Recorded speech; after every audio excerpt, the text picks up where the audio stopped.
bom ter a casa cheia hoje. Antes de começar o encontro mesmo, eu queria apresentar rapidamente as convidadas, que eu acho que vocês não conhecem ainda. A Sônia Tartes é advogada com perspectiva de gênero e direito antidiscriminatório, conselheira no Conselho da Comunidade Negra de Pelotas, secretária no Conselho Municipal da Mulher de Pelotas, pós-graduanda em Direito de Família e Sucessões e pós-graduanda em Direito Antidiscriminatório. A Tainá Valente é psicóloga clínica, mestre em Psicologia Social, pesquisadora sobre raça e gênero, estuda e defende a presença preta na psicologia. E a Marilene, que eu não sei se ela está aqui, que é artista. Depois eu vou falar melhor sobre a expressão de arte dela quando ela chegar. Mas ela é graduada em Artes Visuais pela Universidade Federal de Pelotas e tem foco em processos de criação e poética do cotidiano. Seus trabalhos incluem escultura, pintura, desenho, instalação, intervenção e ilustração, com objetivos de inovação e reaproveitamento de materiais. Então, é isso. Depois, se vocês quiserem dar uma olhada nas artes dela. E agora eu vou passar a palavra. Fiquem à vontade, tá? Você em casa. Bom, boa noite a todas, a todos, e a todos. É um prazer estar aqui hoje, agradeço a oportunidade para que nós possamos trocar experiências e conhecimento, informações sobre esse tema que é tão importante, né, pessoal? Gênero e raça. Quando nós falamos sobre esses dois determinantes, nós precisamos ter em mente o fato de que são duas coisas que juntas intensificam alguns fatores de discriminação, né? Já são fatores de forma separada, mas quando juntos fica ainda mais intenso, né, digamos assim. Então, nós precisamos estar debatendo esse tema para que as pessoas possam entender o que as pessoas pretas passam diariamente, especialmente se as pessoas pretas são mulheres, né? Então, é muito importante que nós estejamos nesse espaço de debate, de construção, porque é assim que se constrói pensamentos, reflexões e políticas públicas, muitas vezes, né? Então, para falar um pouco sobre esse tema, nós precisamos falar também sobre a violência de gênero, né, pessoal? E quando nós falamos em violência de gênero, nós precisamos lembrar que para as mulheres negras, essas violências são ainda maiores, né? Como nos diz a Sueli Carneiro, as mulheres negras enfrentam múltiplas formas de violência, ainda hoje. Isso explica os dados que nós temos, de que as mulheres negras são as maiores vítimas das violências domésticas, das violências obstétricas, entre outros fatores, né? Além de estar na base da nossa pirâmide social. Então, por isso que quando eu falo sempre que como uma mulher feminista, quando uma mulher sofre violência, eu também sofro. Isso me dói.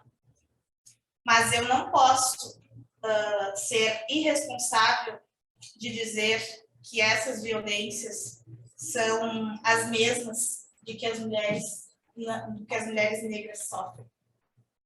São coisas diferentes, né? Não que seja uma maior que a outra, uma mais importante que a outra, que deve ser mais falada, mas a violência praticada contra as mulheres negras é mais específica, porque as nossas dores são históricas. E por que nós não devemos comparar? Se nós voltarmos lá para a questão histórica, nós iremos ver o fato de que, enquanto as mulheres não negras já estavam lutando para poder sair dessas casas e trabalhar, as mulheres negras ainda eram tidas, tratadas como um objeto, como algo que pudesse ser comprado. Então, não é justo nós compararmos toda essa trajetória. E, além desse fato, vem a questão da classe. Porque ainda que as mulheres negras hoje ocupem os mais determinados, variados, né, espaços da nossa sociedade, o que é visto antes de qualquer coisa não é o nosso gênero, é a nossa cor. Antes de eu ser uma mulher negra, eu sou um corpo. Antes de eu ser uma mulher advogada, mãe, eu sou um corpo preto perante a sociedade. E nós, pessoas negras, sabemos que quando nós saímos de casa, pelo menos uma vez na vida, infelizmente, durante o dia, nós iremos sofrer algum tipo de preconceito. E chega um tempo que isso começa a nos calejar, para de doer, e nos dá força para seguir, para que nós possamos estar conscientizando outras pessoas do quão nefasto é o racismo nas nossas vidas. Quem sofre o racismo, quem tem que lidar com isso diariamente, nos mais variados espaços, seja na universidade, seja para conseguir um serviço público, uma política pública, para lutar pelos nossos direitos. Então, eu quero convidar vocês a fazer uma reflexão junto comigo, tá? Eu sempre gosto de fazer isso, porque eu acho que nos aproxima mais na prática do que as pessoas negras, do que as mulheres vivenciam. Para que a gente possa identificar que não, apesar de nós sermos mulheres, nós não somos iguais. Apesar de nós sermos mulheres negras, as nossas histórias ainda são diferentes, as nossas histórias de vida, as nossas trajetórias.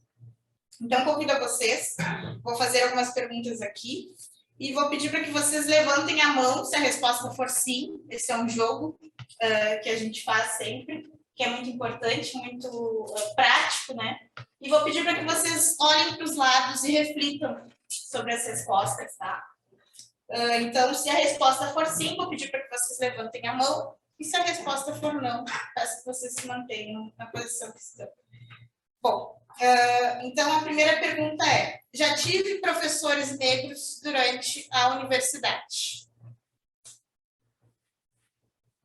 Precisei de bolsa para custear o meu curso na universidade. Já sofri algum tipo de preconceito por conta da minha cor da pele, do meu cabelo, do meu jeito de me vestir. Já fui perseguido por segurança em estabelecimento comercial, supermercado, lojas. Tenho medo de andar sozinha na rua durante a noite. Já tive dificuldades de conseguir emprego ou estágio depois que eu me tornei mãe, ou pela cor da minha pele. Já tive que sair do emprego ou da minha faculdade depois de ter filhos. Bom, agradeço a participação de vocês, né? Eu, como mãe, sempre gosto de trazer essa questão da maternidade, porque, não sei se temos alguma mãe aqui? Depois que nós somos mães, a nossa vida muda de uma forma extremamente gira, né? Em 360 graus, porque a nossa sociedade ainda é extremamente machista e culpa as mães, né? Pelos mais diversos assuntos com relação à criação de um filho, as mães são sempre taxadas como culpadas, né? Então, esses fatores a gente precisa desmistificar o fato de que a maternidade é somente coisas boas. Realmente, é a coisa mais linda, né, que a gente tem na vida. Mas a gente precisa pontuar que ainda há alguns mitos na maternidade que precisam ser debatidos, né?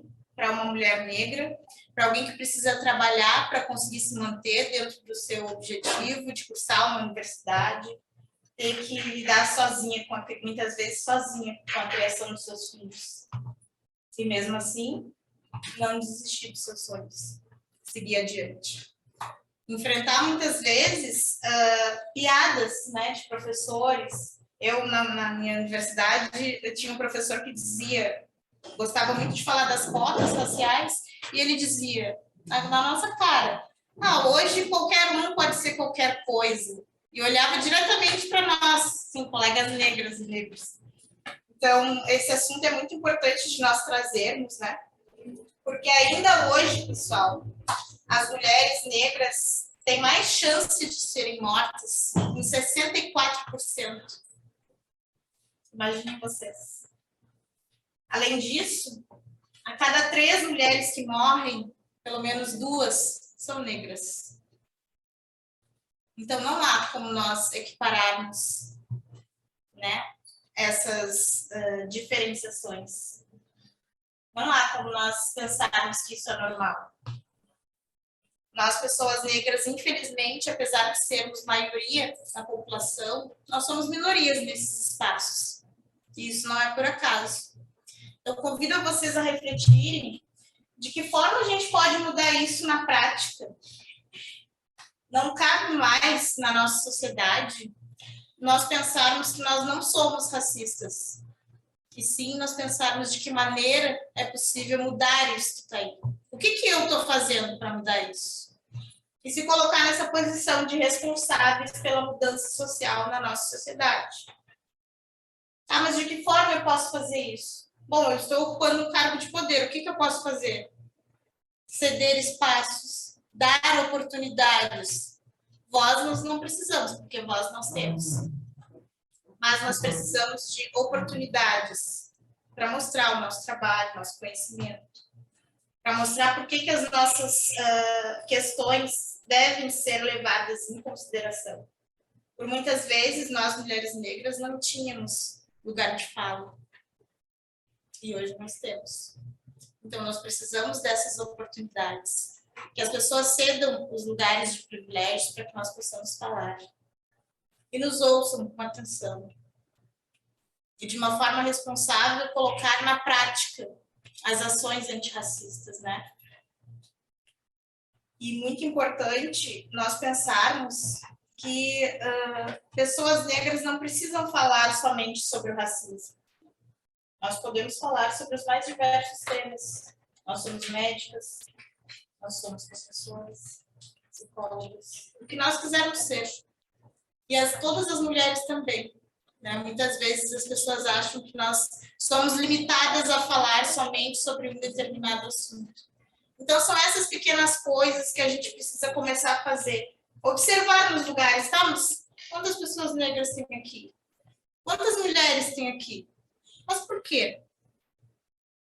Por que ainda somos minorias? Por que não há mulheres negras, homens negros, pessoas LGBTQIA+, pessoas deficientes?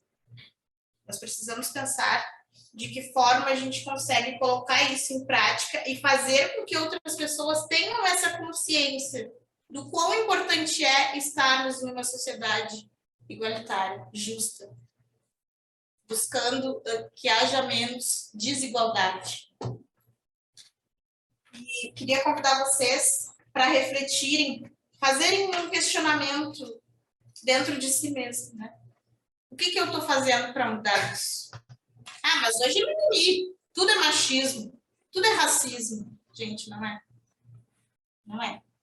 Eu recebo no meu escritório mulheres em situação de violência que me relatam diariamente tudo que elas passam para conseguir romper com o ciclo de violência e buscando ajuda do judiciário, da polícia, de profissionais.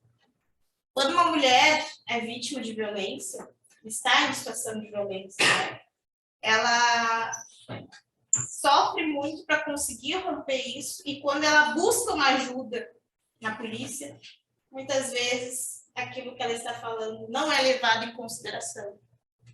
Por quê? Porque não há profissionais sensíveis terem uma escuta atenta, ativa e principalmente para quem lida com mulheres, sem julgamentos.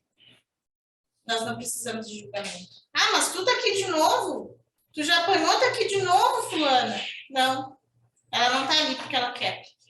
E não cabe a nenhum de nós fazer esse julgamento.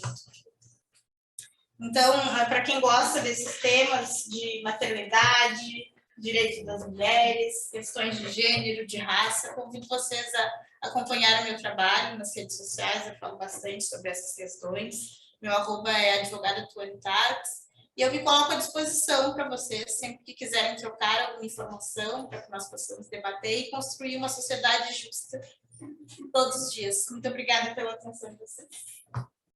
Agradeço pela nossa sala.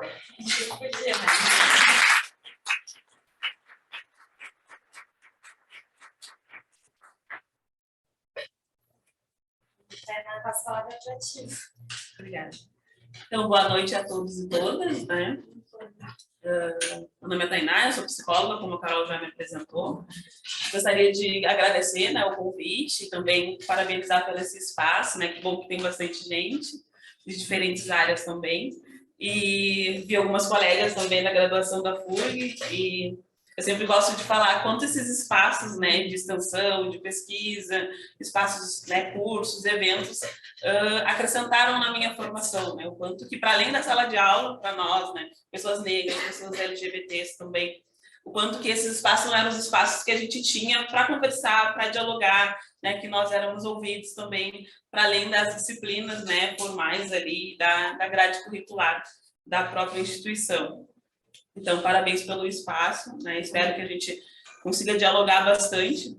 E muito do que a Tuane falou, né, também estava na minha fala, e principalmente para a gente pensar, né, o processo de subjetivação de pessoas negras, a gente precisa se comprometer com uma escuta antirracista, né, que é o que ela traz.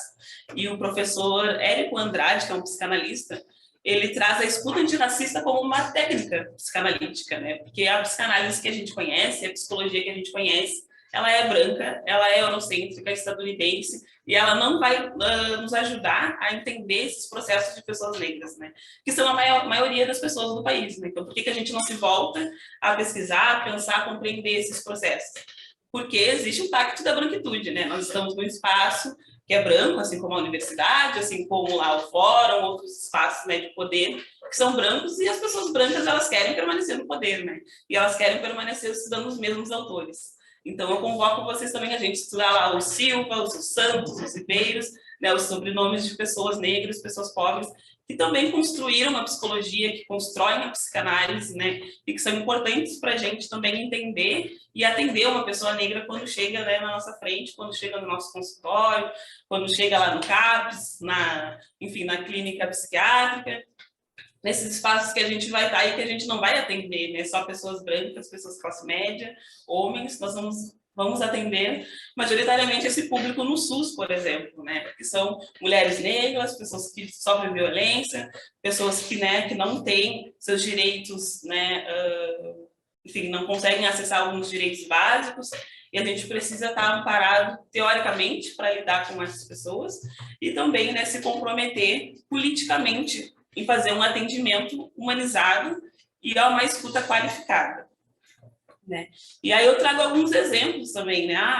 Quais os sofrimentos, quais são as demandas de pessoas negras, né? A Tuane trouxe das mulheres mães, né? As mães negras que sofrem a violência do Estado, que veem os seus filhos sendo encarcerados injustamente, né? Que mortos. Então, que sofrimento é esse? É um sofrimento que a gente não lida na universidade, né?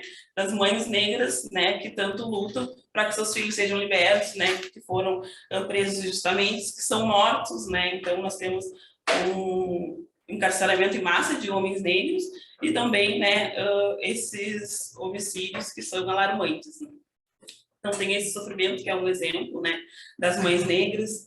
Tem um sentimento de inferioridade, né, que as mulheres e homens negros vão sentir muito porque a branquitude se coloca como superior, né? Então, né, o branco é o universal, é aquele que é superior às outras pessoas, né? É o que dita o que está na moda, o que não é, o que é bonito, o que não é.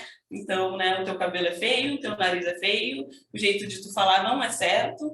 Então, né, tu é inferior. E esse sentimento de inferioridade, ele é, né, relatado por pacientes negros, né? Eu não vou conseguir tal vaga porque eu não consigo. Mas por que tu não consegue, né? E é algo que vai, né, que vem desde a infância, né? O sentimento de solidão também, que vem desde, enfim, né, tem a solidão afetivo-sexual, que a gente fala muito, dificuldade de ter relações, né, de não ter relações sólidas, de ser apresentado lá para a família, do namorado, da namorada, mas também uma solidão que ela é acadêmica, né, que a gente sofre na academia em ser os únicos e as únicas negras na sala de aula, que a gente sofreu na infância também, ser os únicos alunos negros ali na sala de aula, de não ter o carinho da professora igual os coleguinhas brancos, né, de não conseguir, se não ser convidado para alguma festinha de aniversário. Então, essa solidão que é vivenciada também nos espaços escolares, acadêmicos, e que também acaba, né, vindo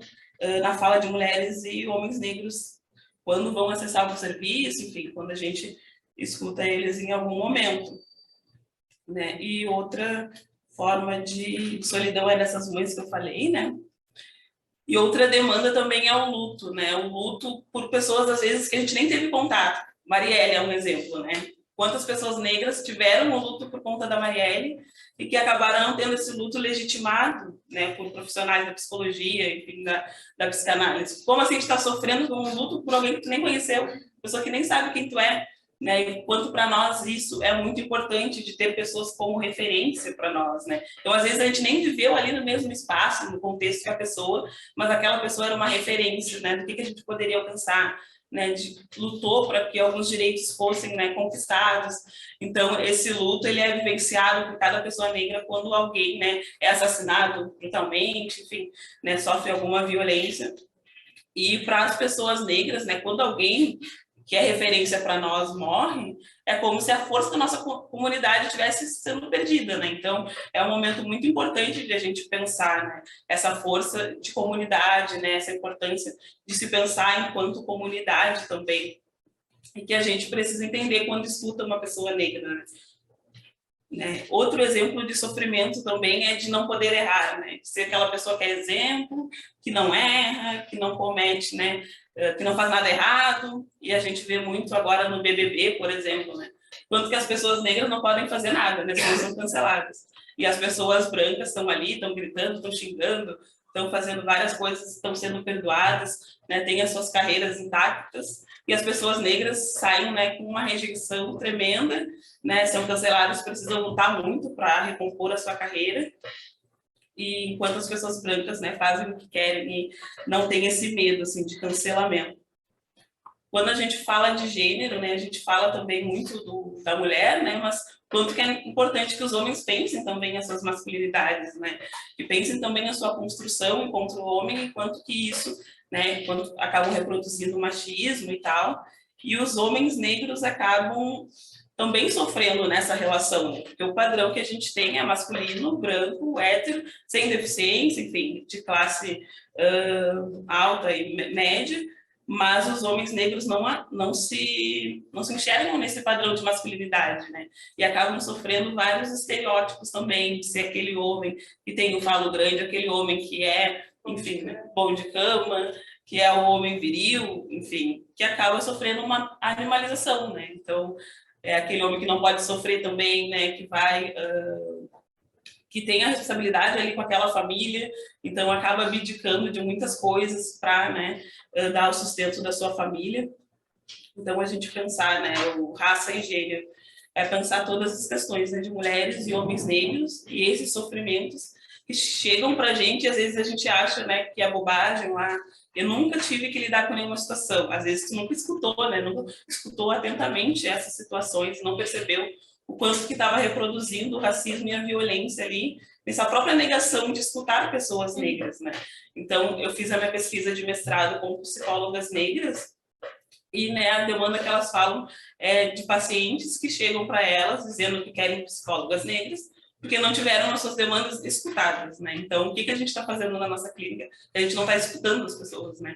A gente, ali nos primeiros atendimentos, acolhimentos, né, na triagem, enfim, entrevistas, o que vocês chamam, as pessoas não estão se sentindo à vontade de falar sobre isso, porque a psicóloga ou o psicólogo vai lá e fala que o racismo é coisa da tua cabeça, ou para de falar sobre isso, porque eu não tenho domínio, então vamos falar sobre outra coisa, né? Ou pede para o paciente explicar demais, né? Teoricamente, me dá referenciais, né? Me fala o que é isso. Então, o paciente não está ali para explicar nada, né? A gente não é, muito menos, né, nós, mas os pacientes, principalmente, estão ali para serem escutados, né? E para terem a sua demanda ouvida. E aí, então, várias violências, né, que psicólogos e psicólogas brancas acabam fazendo na clínica e que não se dão conta, às vezes, ou às vezes sim também, né? Mas que nos primeiros atendimentos já acabam, né, dizendo para as pessoas negras que não estão capacitadas para ouvi-las, né, não estão capacitados para escutá-las. Então, acho que são pequenas coisas que a gente pode fazer às vezes, né? Então, não precisa se aprofundar em vários autores para atender, né, uma pessoa negra, para atender uma pessoa LGBT, mas simplesmente ouvir atentamente, né, escutar de forma mais ativa essa pessoa, né? A Neuza Santos, né, que é uma psicanalista negra, ela, por um tempo, falou que não queria mais escrever sobre raça e racismo, subjetivação, porque ela não tinha pessoas que liam ela, né? Então, acho que ela nos provoca também nessas questões de quem são as pessoas que estão estudando psicologia e psicanálise, né? Traz a questão da ação afirmativa também, né? O quanto que hoje a gente está debatendo essas questões mais, porque a gente tem uma política, né, que diz que pessoas negras, né, precisam estar nesses espaços educativos, né, precisam estar nos espaços de poder, né, para que a gente leia outros autores, para que a gente traga novas, né, novas conversas, novas discussões, senão a gente vai continuar, né, sendo os espaços brancos, né, masculinos. A psicologia não, né, a psicologia é uma ciência majoritariamente feminina hoje no Brasil, mas em outros lugares sim, né, masculina e branca, né?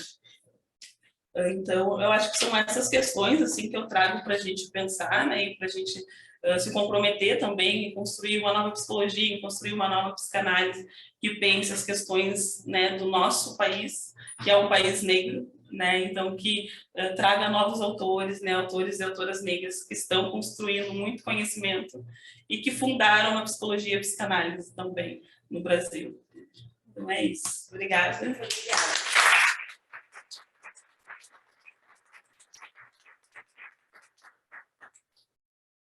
Bom, quero agradecer a vocês pela fala, por compartilharem conosco o conhecimento de vocês, as vivências, a prática, o trabalho. Acho que a ideia realmente hoje era poder alcançar um olhar mais crítico em relação a essa realidade que se apresenta e que a gente acaba muitas vezes se pegando e se alienando, né? Então, que a gente possa realmente olhar tanto essa realidade que se apresenta, mas também se implicar nessa realidade, olhando para nós mesmos, né? De que forma que a gente acaba, muitas vezes, reproduzindo racismo sem se dar conta, o que a gente faz de fato para tomar consciência disso, o que a gente faz para se responsabilizar, né? Como é que a gente se prepara enquanto psicólogo para atender pessoas negras, né? Quais autores negros que a gente já estudou na psicanálise, por exemplo. Então, acho que tudo isso são coisas que a gente precisa realmente ir pensando, né? E colocar em prática, então, né, gente? É importante que a gente faça esse exercício diário, né? Pensar. Porque nós vivemos, de fato, a nossa sociedade é racista, é machista, então isso é estrutural, né? Nós estamos inseridos nesse mundo. Então, nós precisamos realmente buscar informações de como agir, né? E fazer essas observações que são extremamente necessárias, né? As pessoas negras, né, acredito que a Tainá também, chega nos meses de maio, 13 de maio, ali, 20 de novembro, 25 de julho, que é o Dia da Mulher Negra Latino-Americana. Gente, as pessoas começam a nos chamar como se nós não existíssemos no restante do ano, né? Então, nos chamem para conversar sobre outros temas, né? Em outras datas específicas também. Nós existimos o ano todo, todos os dias. Todos os dias pessoas pretas são mortas, sofrem violência institucional. Então, a gente precisa refletir isso. E obrigada pelo espaço, é importante que nós possamos estar cada vez mais conversando e trocando, né, essas questões tão importantes na nossa sociedade, que muitas vezes a gente faz determinadas coisas que é tão naturalizada, a gente nem percebe que se trata de racismo, né? Um exemplo para vocês, assim, as pessoas acham que podem tocar no nosso cabelo. Quantas pessoas hoje já não quiseram tocar nas suas tranças, Tainá? E é sobre isso, sabe? São esses pequenos detalhes que a gente tem que enfrentar o dia todo. Né? Eu e a Ingrid, eu sempre gosto de falar isso porque marcou muito na minha vida. A Ingrid é advogada também. E uma vez nós fomos fazer uma diligência no presídio regional de Pelotas. Ela é advogada criminalista.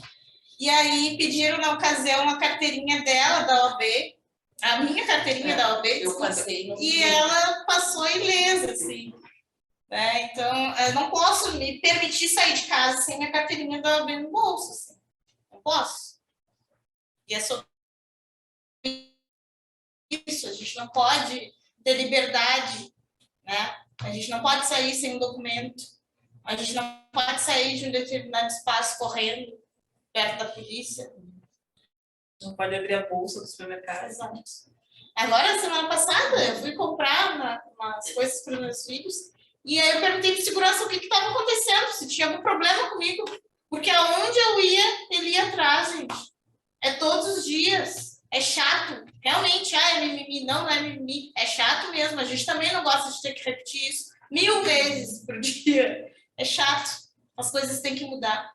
Não é confortável para a gente viver isso desde que a gente nasce. Ser taxada pela cor da nossa pele antes da nossa competência.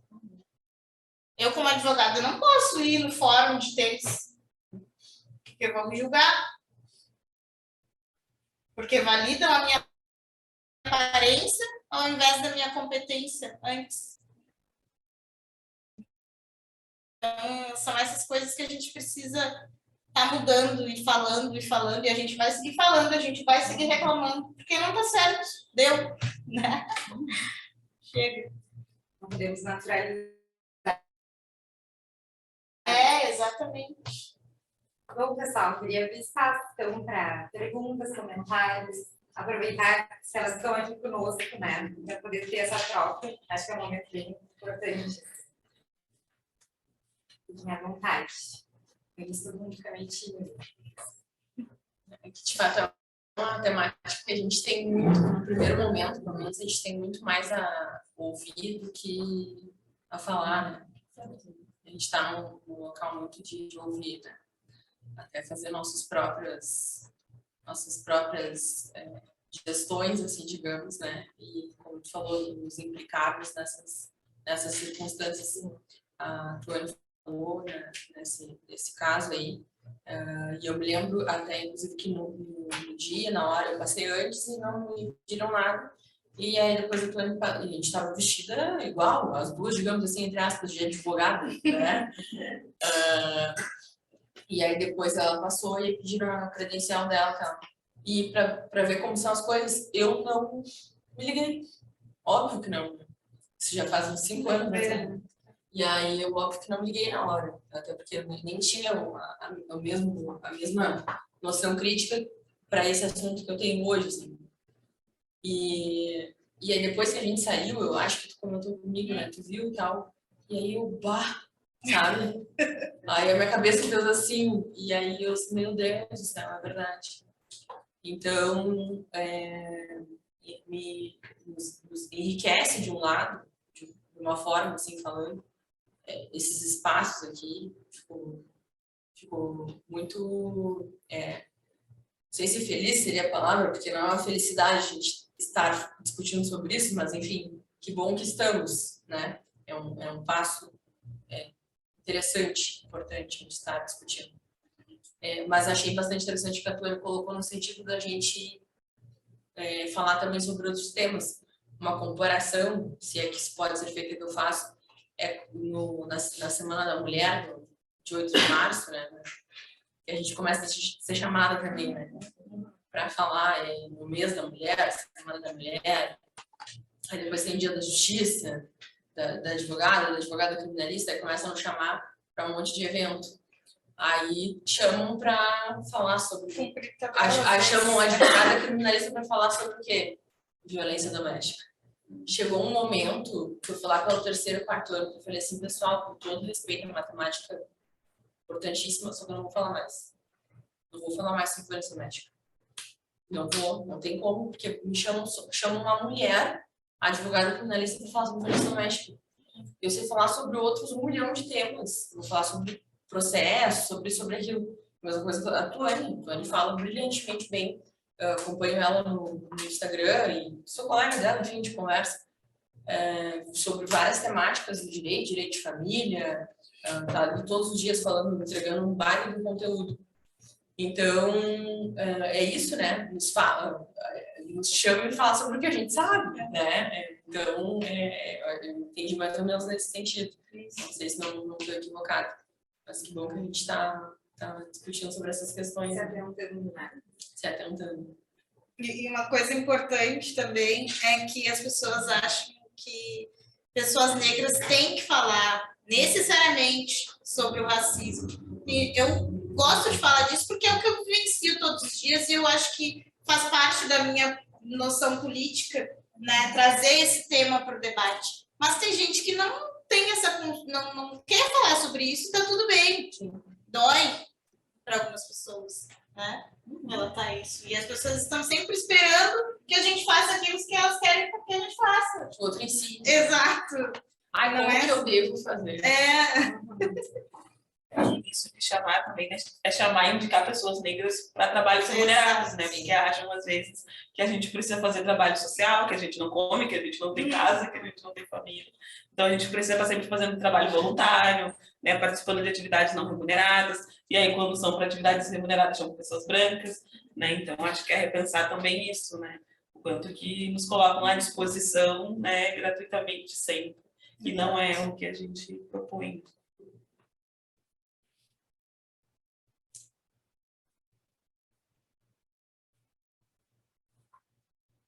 Mais tem alguma colocação?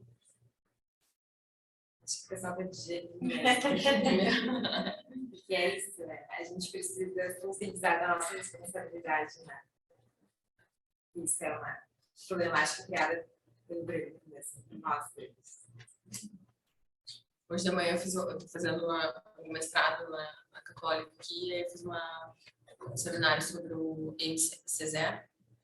E aí eu vi quão relevante foi o autor e tal. Você estava falando sobre autores que a gente passa, às vezes, as formações sem estudar, sem ver e tal. Autores não eurocentrados, não, né, de fora desse círculo, assim, digamos, né?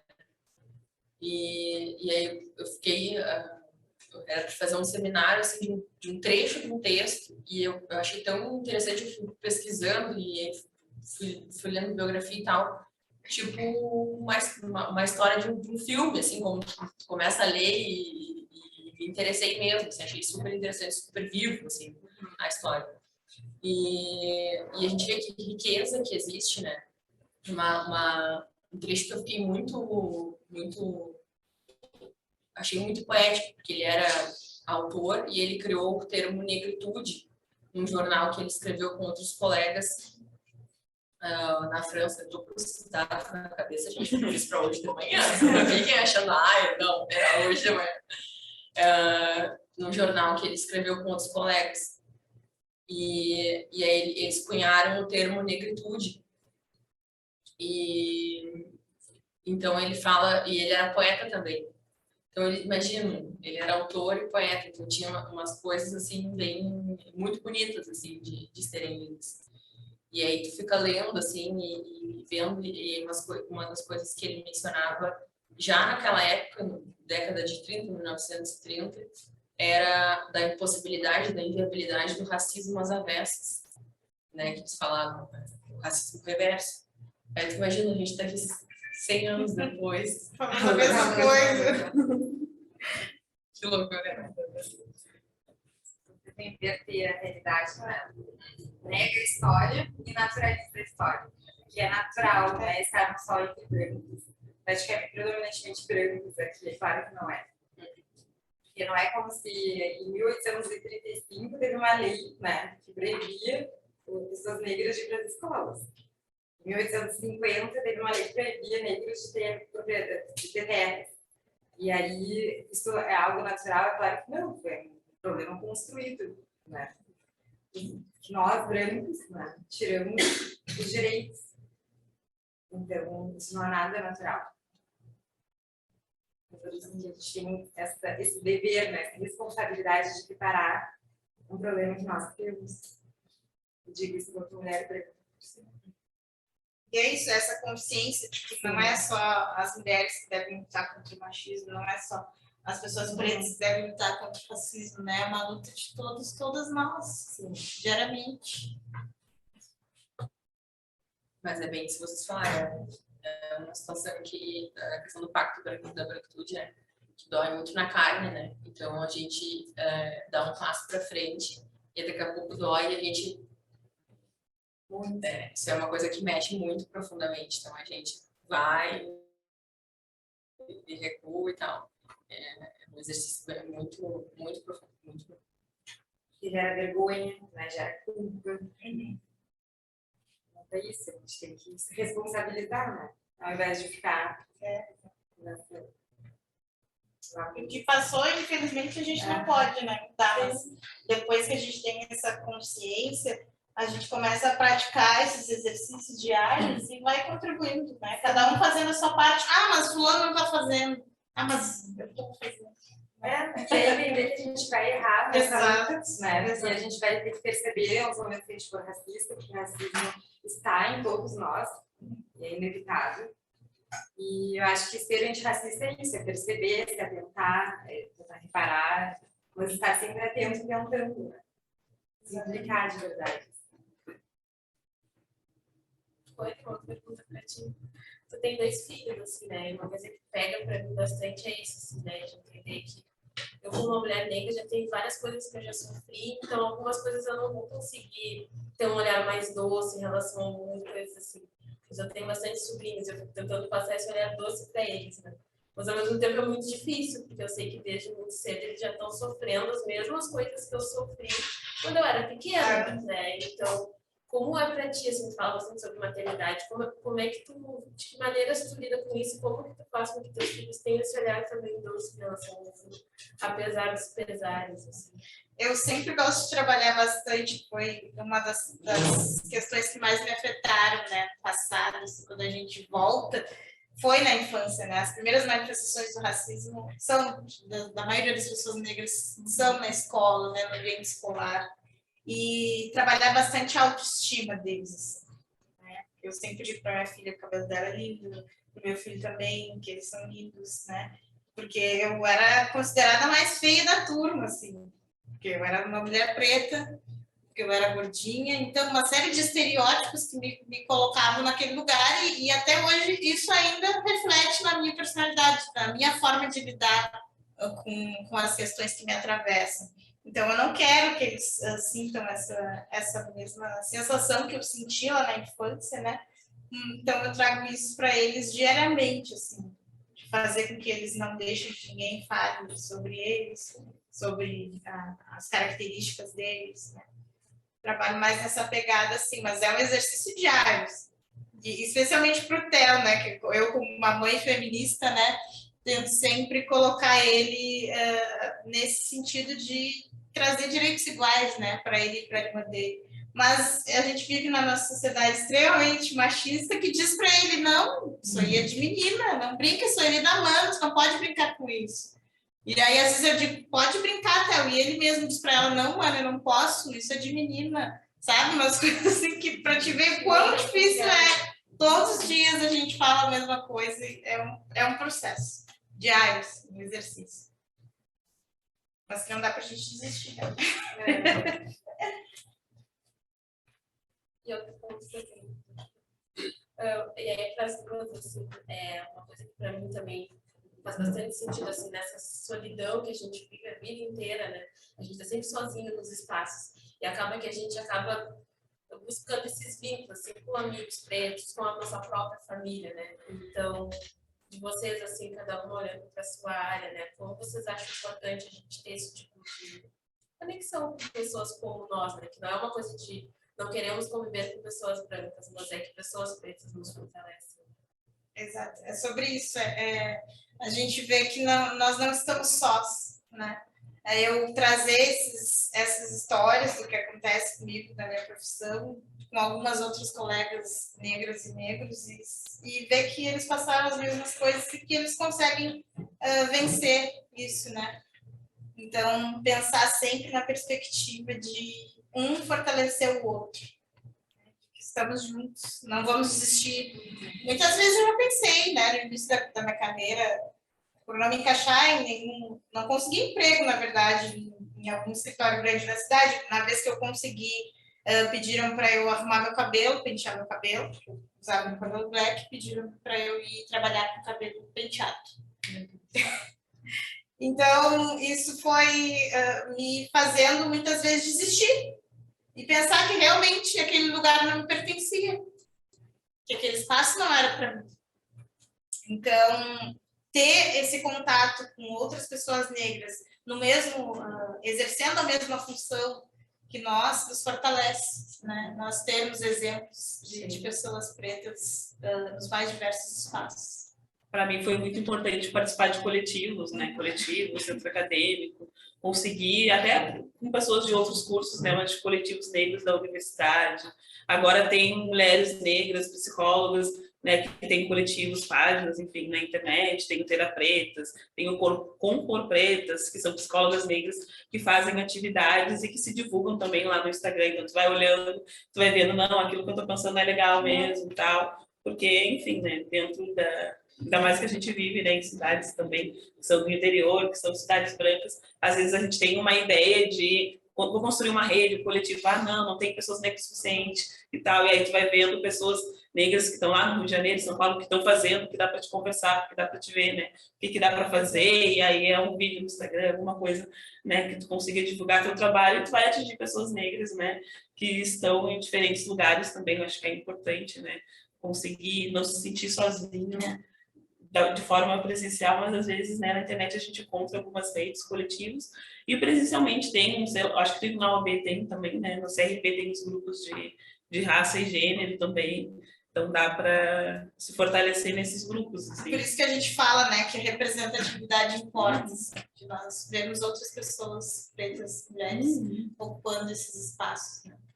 Porque o racismo e o próprio machismo também, né, fez com que nós fôssemos inimigas, né?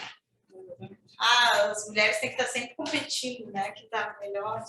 Isso tudo faz parte, né, do nosso processo histórico, que a gente precisa desmistificar isso todos os dias. Né? Mas é isso, é importante pensar sobre essa temática. Eu queria falar, na verdade, que a Federal tem um projeto chamado Projeto Quiser, faz parte do Elenco. Não sei se vocês conhecem. Sim, a minha mãe é psicóloga e ela fez parte também. Ela estava na criação do Elenco. Sério? É. A professora Miriam, ela é muito bacana, uma atividade feminista, antifascista. E eles têm grupos lá, bem importante isso. E até que tu falou na UFPEL, assim, gente, o que nós temos recebido de denúncias de casos de racismo praticados dentro da universidade, olha, não consigo nem numerar aqui para vocês. Porque a gente pensa que não, isso acontece de uma forma isolada. Gente, sério, sem mentira. Acho que semana passada a gente recebeu uns 5 casos lá no conselho, né? E denúncias que vêm através da UFPreto também. Pessoas sendo retiradas, convidadas a se retirar da casa de acolhida, né? Da casa de estudante. Desse nível, assim. Sim. De professores. Mencionou isso sobre denúncias, desejo comentar, eu faço parte da recentemente aconteceu assim, um caso de racismo reverso, né, 2023, inclusive, e me chamou muita atenção essa coisa do pacto da atitude, porque muitas pessoas, meus colegas, estavam vendo, estavam todos desconfortáveis, mas eles não se sentiam, não sei, aptos, confortáveis, afim, vontade, não sei, de falar algo, sabe? E todo mundo sabia o que estava acontecendo, todo mundo estava vendo que era um absurdo, que sim, ela estava falando sobre racismo reverso, e nenhum professor conseguia se colocar e fazer com que ela calasse, sabe? Ela falou por muito tempo, até que, enfim, a gente conseguiu falar sobre, parar ela, e ainda assim, sabe, foi absurdo. Aí, assim, a taxa disso aconteceu, um processo administrativo, vai rolar, mas é absurdo saber que hoje em dia ainda acontece esse tipo de coisa, sabe? E que, enfim, tinha, sei lá, 50 pessoas na sala de aula. Ninguém falou nada. É confortável? Sim, é porque a gente não se implica, né? Porque, assim, eu, como uma pessoa branca, estou vendo aquilo ali, mas tá, não sou eu. Não sei o que são racismo, mas se eu não falo, sim, É verdade.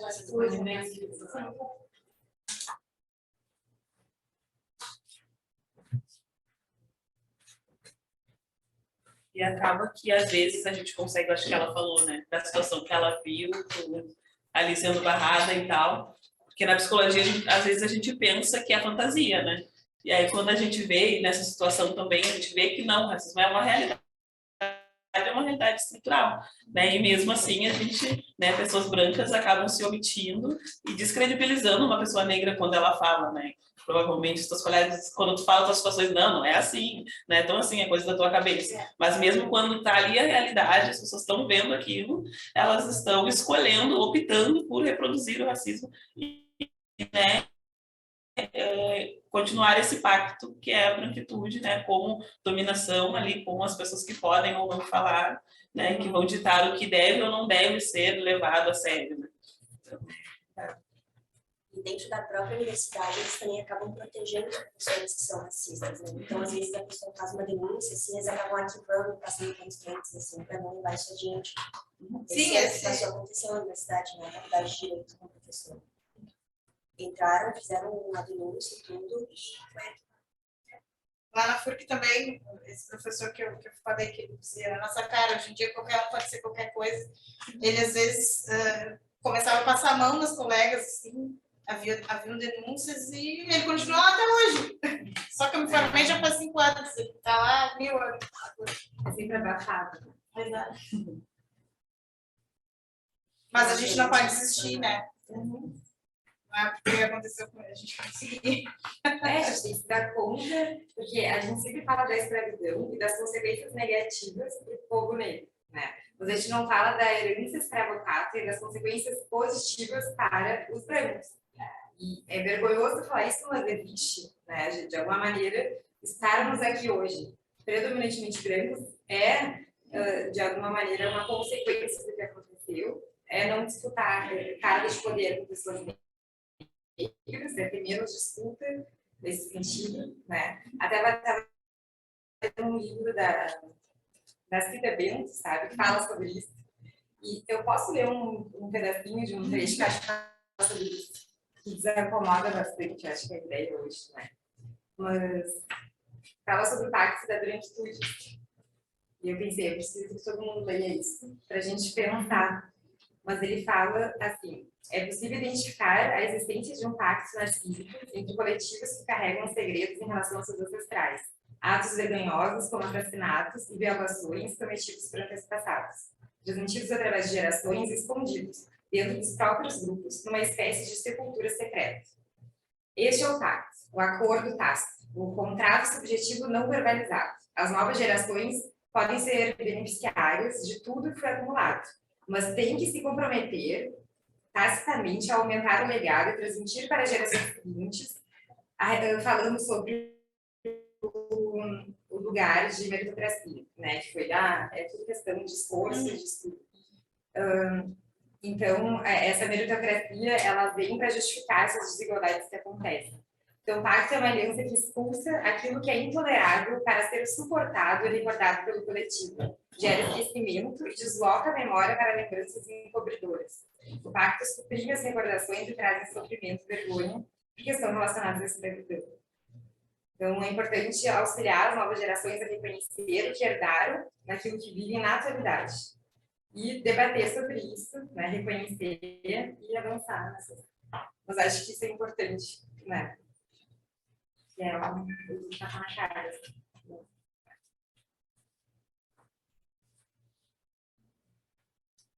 Vamos falar sobre o nosso mal-estar da branquitude. Também a importância de, por exemplo, agora essa questão das denúncias que foram faladas, né? Da instrumentalização também, né?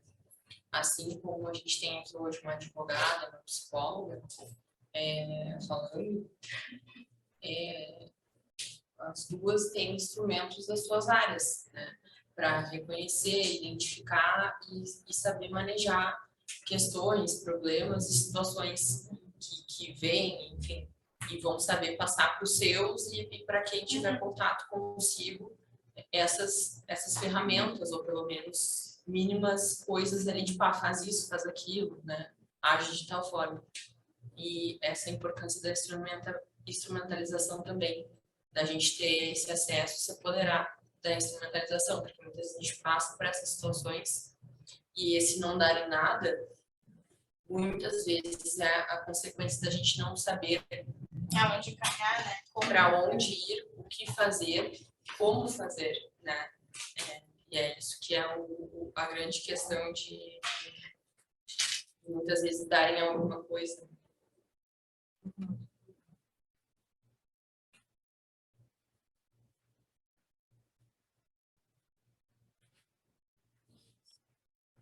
Pois é, ninguém mais nada. Ter, a gente tem bastante coisa, né? A gente vai ter que ficar aqui falando bastante Eu tempo. acho que só para A gente está bem cometido, assim. Eu acho que a gente fica pensando em muitas coisas, mas ao mesmo tempo a gente conhece o nosso não espaço de fala, sabe? Não sei se vocês entendem o que eu digo com isso. Mas pensei em muitas coisas. Uma coisa da tua fala que me pegou muito foi que tu falou que o professor disse que qualquer pessoa pode ser qualquer coisa. E em que momento que isso se tornou uma coisa ruim, sabe? Como assim? Não é para ser assim, né? E também pensando em que a que ponto a pessoa ter cor de pele tal ou tal torna ela mais apta a exercer algum papel, sabe? Fiquei pensando nisso, assim, sabe? Eu fiquei pensando em muitas coisas, na verdade. E essa questão que a Carol trouxe também do trecho do livro me lembrou bastante a questão da transgeracionalidade, né? E como a gente recebe essas verdades veladas e esses acontecimentos que ficam marcados, assim, na gente e chega no nosso colo, assim, agora, e a gente não sabe o que fazer com isso. Primeiro a gente passa pelo trabalho de reconhecer, né? E aí, no momento que a gente reconhece, a gente se sente impotente de não saber como se portar em relação a isso, sabe? Então, eu acho que esse silêncio vem muito do não saber como se comportar em relação a isso, sabe? Eu também não acho que é negativo. E isso que tu fala de questão da cor da pele, gente, é importante a gente pensar o quão necessária foi a política de cotas, né, na nossa sociedade. Mas, ainda assim, a branquitude dá um jeito de tentar burlar isso, né? Hoje, nós também recebemos várias denúncias de fraudes de cotas na FEL, inclusive, né? Porque o caráter utilizado é o caráter fenotípico, né? E são as características, né, negroides das pessoas negras. Então, não interessa se eu me autodeclaro uma pessoa negra ou parda, se eu não tenho essas características, né? Porque existe uma banca examinadora. E ainda assim, com todas essas políticas, com essas bancas, ainda há fraude no sistema. E as pessoas não fazem questão de negar isso, sabe? Colocam nas suas redes sociais, foi aprovada, medicina, não sei o quê, direito, utilizando um lugar que era destinado para vaga de pessoas pretas, sabe? Então, tem um avô negro. Exato.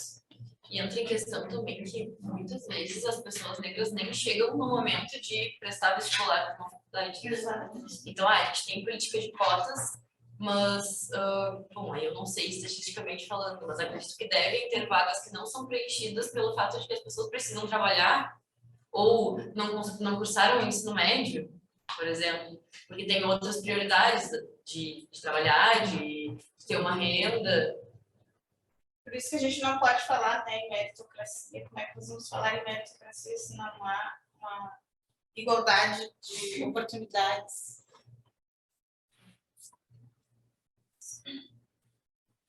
Acho que é isso, então, pessoal. Muito obrigada pela Acho que eu quero falar. Desculpa, não tinha falado. Na sua fala, estava falando de exemplo, nunca teve que não poder correr na rua, você percebido em banco de segurança. Pensando em maternidade, pensando nesse processo de tornar-se algo, no caso, tornar-se negro. Veio prontamente uma cena, uma série, assim, que um casal de negros com um filho adolescente que tinha acabado de escapar, por sorte, de uma abordagem turbulenta e violenta policial. E aí esses pais, assim, era bem intimista, bem cotidiano, coisa do cotidiano, sabe? Ela ordinária, assim, que só que como a minha realidade é outra, eu jamais fantasiei isso, porque eles se olhavam e falavam assim, tá na hora da gente ter aquela conversa, né? Tá? Chegar e falar assim, então, esse é negro. O que isso significa? Como que os outros te enxergam? Eu lembro que eu pausei assim, puta que pariu. Das minhas fantasias, com paternidade, eu nunca pensei em falar da cor do meu filho. Pensei em falar sobre masculinidade, sobre se tornar-se um homem mais saudável. O que é ser um homem saudável? Quais são as possibilidades que visam saúde para ser um homem? Ou qualquer outra fantasia de educação, assim, criar um filho. Mas eu nunca pensei em falar, então, tudo é amarelo. Sabe, o atravessamento que tem com a minha cor, com a minha raiz, é diferente. Eu ocupo um espaço diferente, a dor é diferente. Existe preconceito, lógico que existe estereótipo, lógico que existe. Mas, até então, até pouco tempo atrás, assim, se tornar-se, a pessoa se tornar-se, eu me escondia como branco. Porque eu sou lido como branco, na maioria das vezes. E nas vezes que, principalmente, diz respeito ao quanto minha vida corre risco ou não. Para outras questões, aí eu sou lido de outra forma. E aí, para mim, foi empoderador o simples fato de o IBGE, nesse último, ter marcado. Sabe? Mas, sabe, esse é o tamanho que ocupa na minha vida. É assim que me atinge, que me atravessa isso. Agora, ser negro. Lógico, tem várias formas de você passar no seu filho, não uma conversa concreta, direta, assim. Tem várias formas. A vida vai mostrar isso, sua postura, o mundo vai jogar na cara dele isso. Né? Mas eles já estavam combinando isso, sabe? A gente precisa ter essa conversa com ele. Chegou a hora. Chegou a hora, sabe? E pensando nisso, na diferença desse tornar-se algo, tornar-se alguma coisa. E de perceber o lugar que a gente ocupa, leva, e nossa responsabilidade com isso. Isso é extremamente pessoal, né? É extremamente pessoal. Tem gente, tinha uma colega minha que ela era parda, um pouco mais clara que eu, de tonalidade de pele, mas ela se via como branca. Só que ela tinha características negroides, né? E ela não se colocava nessa posição de uma mulher parda, de uma mulher negra, enfim. Então, o quanto isso é pessoal que não caberia a mim naquele momento se tratar, mas somos iguais. Então, isso é muito pessoal e não cabe a nós julgar, né? Cada pessoa tem um tempo. E, às vezes, isso nos é mostrado da pior maneira possível, né? Não vamos muito longe do caso do Neymar também, né? Ele dizia que não era negro. Então, a gente tem que... Por isso que a gente tem que ficar falando o tempo inteiro e fazendo com que as pessoas entendam que não é feio ser negro, ser pardo, ser uma mulher. A gente precisa fazer com que as pessoas tenham essa sensibilidade, né? Que nem a Neuza fala, né? Mudar corações e mentes para que a prática seja, de fato, construída, né? Para que a mudança na sociedade, a passinhos de formiguinha, possa ir colocando uma pulguinha atrás da orelha, né? Das pessoas, fazendo com que as pessoas saiam dessa zona de conforto. Hoje, com certeza, muitos de nós saímos, né? Com a mente inquieta. E eu estou muito feliz porque acho que eu nunca vi uma sala tão plural aqui como hoje. Isso é pouco ainda, né? Eu agradeço por isso de vocês. A pergunta aqui. Nesse lugar que a gente está de assumir pensando a gente não só como profissional, mas como indivíduo, na posição que a gente está, de exercitar o nosso olhar. Porque você trouxe essa coisa do BBB, né? Uma branca deveria coloca. Aí só olhar, não tá agressiva. No nosso cotidiano tem muito isso, né? Eu trabalho com bullying e, às vezes, pode chegar um momento, né? Eu faço alguma coisa e a pessoa e aí eu tenho que ajudar esse vídeo e dizer, nossa, mas ela é isso. Não, não é. A vivência dela fez ela ver com rispidez o meu movimento. Então, é um exercício cotidiano. Isso começa desde cedo, né? A criança que se posiciona, né, branca, é assertiva. A criança negra não é. É uma líder. Né? E a negra não, é respondona, é uma criança mal criada, mal educada. Né? E quanto que é importante a gente, acho que tu trouxe isso, né, de educar as crianças negras para elas entenderem que elas são negras antes de elas sofrerem violência, né? Não precisa ter essa conversa quando elas sofrem violência, mas não, né? Valorizar os traços, né? Lidar com a autoestima, entender que ela é negra, assim como outra pessoa é branca e são só características, né? Então, acho que é importante trabalhar antes que a violência chegue, né? A Sueli Carneiro, né, que traz as imagens de cultura. Sim. Que ela traz isso, né, pessoal, dos estereótipos que são colocados equivocadamente em nós, pessoas negras, né? E tudo isso fruto lá do período da escravização, que ainda hoje reflete, né? Dizem que as mulheres negras são raivosas. Então, é isso que a gente... Infelizmente, a gente ainda tem que falar disso. Ou na questão da servidão, né? Exato. Daquela situação do programa que ele é de casa. Isso. Que a senhora foi fazer as tocadas. Aí a apresentadora pediu para ela servir. Ela estava sentada e a apresentadora levantou, pediu para ela, não, eu pedi que a senhora sirva para nós. Aquilo ali foi mais didático, enfim, foi mais ilustrativo possível, assim. Pedi que a senhora sirva para nós, uma coisa assim. Meu Deus. E hoje de manhã eu vi uma coisa bastante interessante que o professor César falou, da importância da gente, além de ouvir, absorver quem atua, quem está na área acadêmica, né?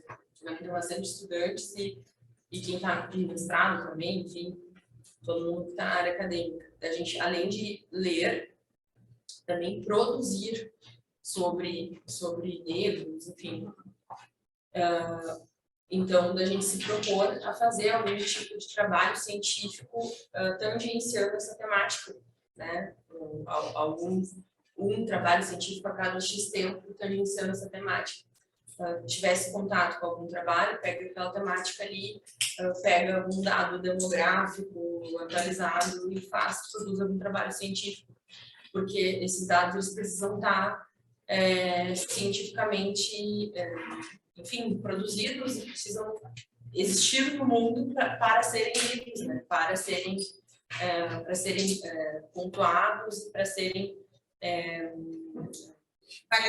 validados, enfim, para existirem, enfim, não está pedindo a palavra, né? Quantitativamente existidos, assim, digamos.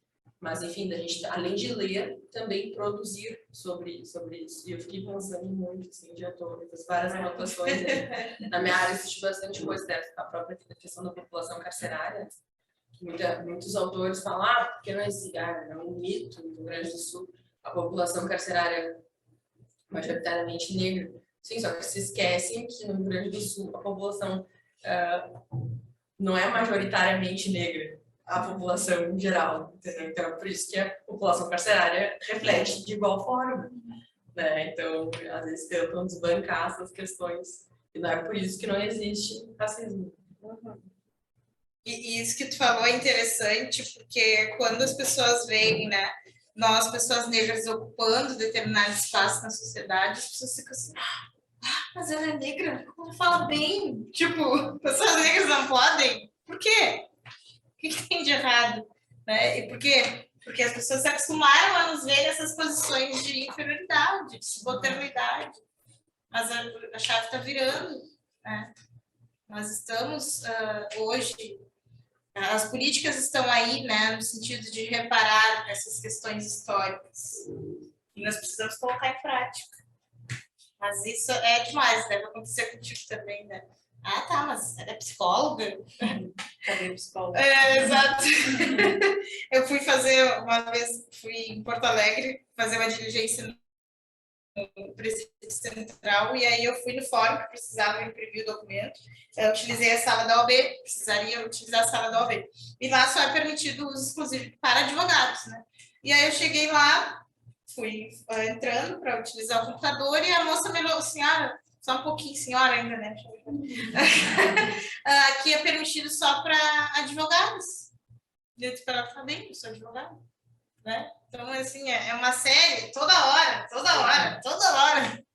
sabe? As coisas vão se repetindo, porque as pessoas não estão acostumadas a nos ver ocupando determinados espaços.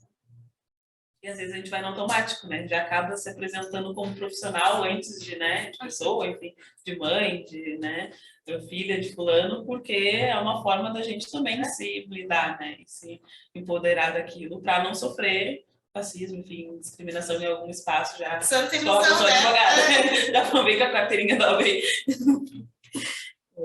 E é isso, assim, eu mesma pensei, sabe, que não, agora eu vou me formar, não vou sofrer mais, não vai ter mais. Mas aí começa mais latente, porque somos poucas. Né? Na OAB nós nem temos isso quantificado, nós nem sabemos quantos negros e negras somos aí. Então, é sobre isso. Né? Nós precisamos de pessoas pretas construindo política, porque tudo sempre foi feito de pessoas brancas para pessoas brancas, né? Então, está na hora de nós fazermos com que mulheres, pessoas negras e todas as pessoas dos mais diversos espaços estejam na construção de políticas, né? De legislações. Só assim que a gente vai mudar. Por isso que é importante ter dados, né? Colocar ali a tua cor, como tu te declara. Acho que talvez mais também da academia, assim, de ver Fanon, desse Pedro Gonzalez, deixa eu ver aqui mais. Tem a própria pessoa ali que se citou, né, das imagens de controle, acho que são muito importantes esses textos, a gente vê bastante isso na federal. E eu acho que, além disso, eu acho que a gente tem que se apropriar da cultura também, de algumas músicas, arte, acho que tudo tem que ser abordado e é isso que a gente precisa na universidade, porque às vezes a gente acaba ficando preso a uma psicologia elitista, e isso é muito, muito importante, ainda mais que a gente está entrando em pelo menos eu atuo em campos municípios de saúde, do SUS, né? Então, preciso saber lidar com essas questões, preciso entender essas coisas, preciso estudar esses autores, preciso saber de vocês. Sim. A gente sai da nossa bolha, né? Exatamente. Às vezes também nós, pessoas negras, falamos, só que às vezes fica entre nós, a gente não atinge quem tem que atingir, né? Principalmente também falando para mulheres, muitas vezes. A gente fica na nossa bolha, a gente não consegue fazer com que a pessoa lá do bairro saiba dos seus direitos, né? Do que ela pode, do que ela tem direito. Fácil, mas lembrar também as outras pessoas pretas, indígenas, também têm o direito de ocupar esses espaços. Exatamente. Porque não adianta a minoria conseguir alcançar a federal, conseguir a OAB, medicina, mas aí conseguir ficar no circuito e ignorar os outros que não conseguem, nem tem ideia de que podem usar, por exemplo, a universidade, visitar, ver uma palestra. É verdade. Por isso que a gente tem que sair da bolha, né? Levar a universidade para a rua, né? Para o bairro. E aprender com as pessoas da comunidade, né? E aprender com o rap, com o samba, né? Entendeu? Eu gosto de dizer que o Emicida é meu intérprete do Brasil, né?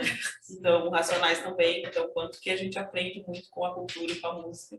E quanto que, né? Muitas pessoas acabam estudando a partir né? da música e da cultura, assim. Né? Não precisa ter uma graduação para ocupar determinado espaço, né? Não precisa ter uma graduação para conseguir falar sobre um determinado assunto. Ou, né, ter um local, um lugar de fala assegurado, assim. São pessoas que têm muito a nos dizer, que nos ensinam muito, que muitas vezes, né, minha avó, por exemplo, não sabia ler e escrever, né? E ela era a benzedora da família, a pessoa que as pessoas recorriam quando estavam doentes, quando a criança estava com dor de barriga, quando a criança estava com, né, algum problema, e ela não tinha faculdade de medicina, e ela que, né, que conseguiu curar muitas crianças daquela comunidade. Então, quanto que a gente tem muito a aprender com essas pessoas. Que muitas vezes nem são ouvidas, né? Uhum. São silenciadas. Quero agradecer imensamente a oportunidade de ouvir vocês, a vontade de ficar toda noite aqui, mas estamos aprendendo muito e tomara que seja o início de muitas trocas que a gente ainda tenha. A gente está começando assim, esse processo. Bom, é isso. Eu queria aproveitar esse momento também para falar das artes da Aileen, que ela está em algum local dessa sala, eu acho. Aileen, essa é a nossa...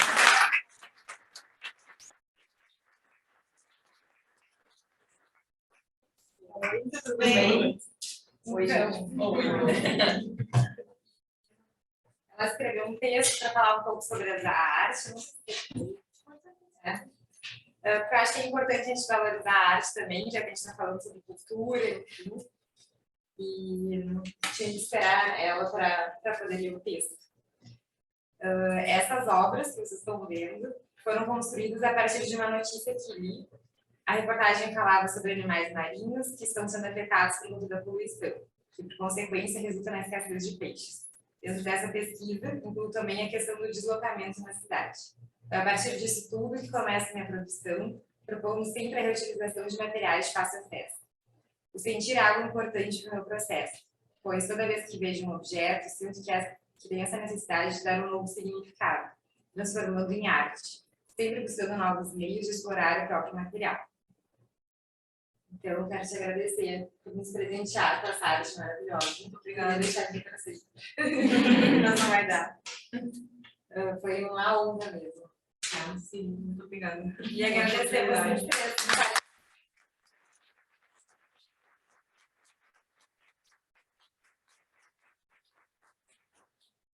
É isso, gente. Muito obrigada pela presença de todos. Obrigada, gente, pela disposição de vocês. Ai,